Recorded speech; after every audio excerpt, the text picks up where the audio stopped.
My video for April the 26th, 2019 is entitled, When a Dream Leads to a Change of Course.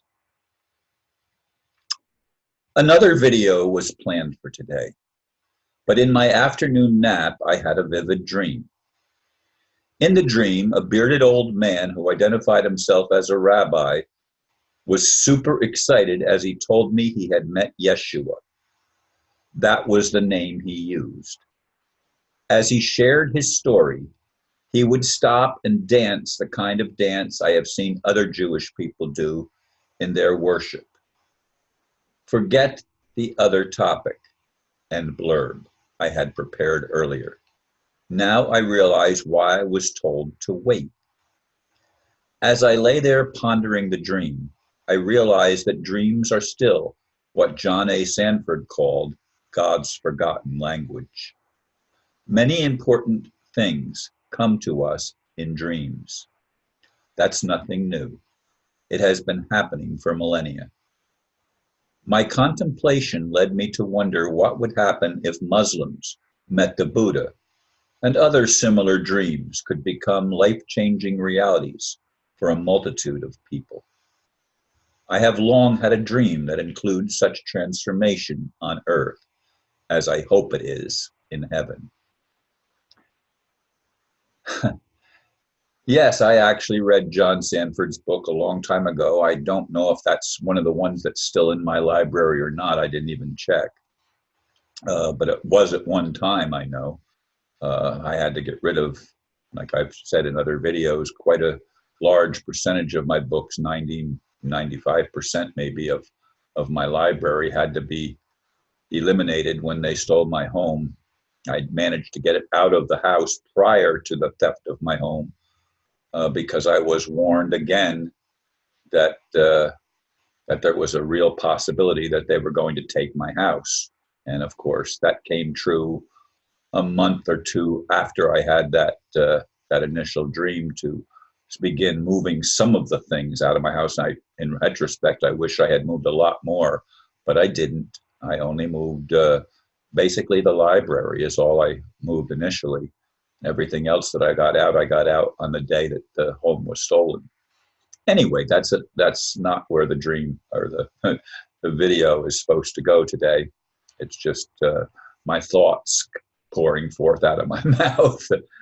But the dream, I laid there in bed it for probably the better part of an hour, pondering the meaning of that dream. I mean, the guy didn't tell me he was a rabbi. I mean, to me, he just simply looked like a rabbi with the long beard and dancing this dance that I've seen videos of Hasidic Jews. I guess there would be called Hasidic Jews dancing this dance, and he was so excited, so excited. I mean, and I felt the excitement even as I awakened from the dream. I mean, it was so real and so vivid. And as I said in the blurb, I pondered what would happen if this dream state became transformative reality for millions and maybe even a few billion people around the world. What would happen if all of a sudden people had their eyes open to see things from an alternative perspective?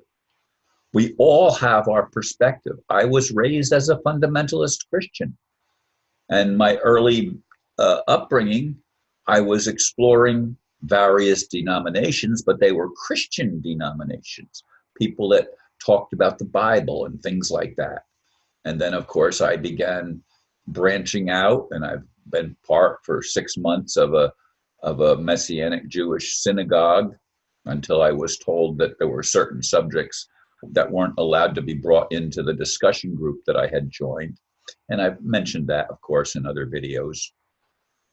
But this particular dream really, it gave me a sense of joy, at least for a period of time.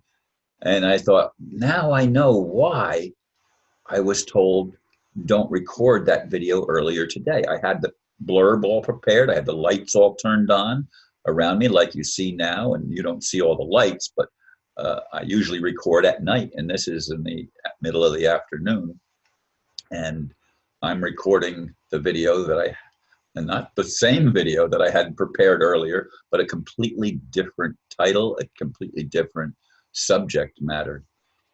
Folks, I am still waiting to hear back from YouTube in regard to my the challenge on my video that I made a few days ago now.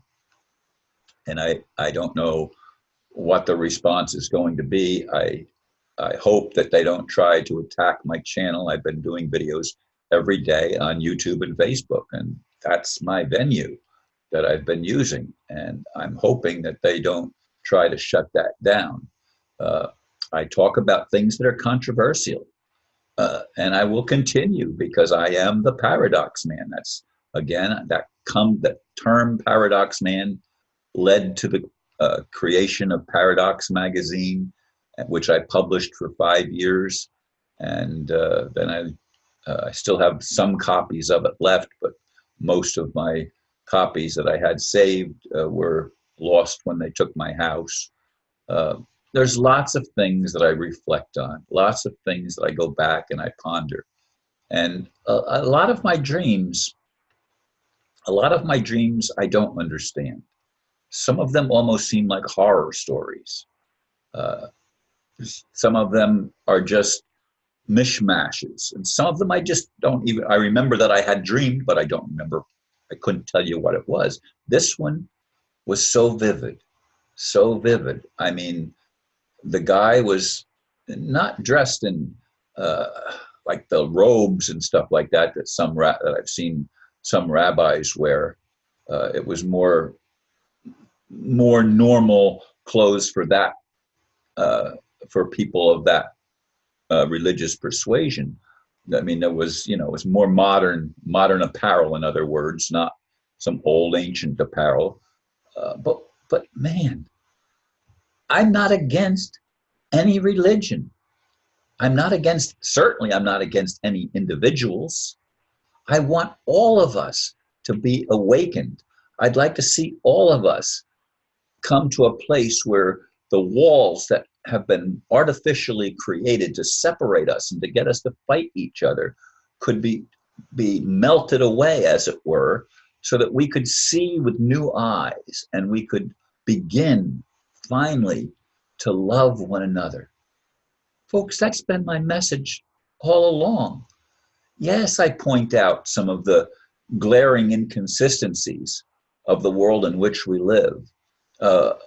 Things that the mainstream media seems to dwell on create more and more division and more fighting, and war seems to be the way that some of the establishment, I mean, they make their money fighting wars. So war is a game to them. It doesn't matter that millions of people lose their lives. In fact, that's part of the intention. They want confusion. And when I say they, I want them to also have life-changing dreams. And some of them may. Some of the so-called elite establishment may, in fact, be awakening to higher realities, realities that allow us to take down the walls and to build the bridges and to create the kind of society that is transformative of human culture.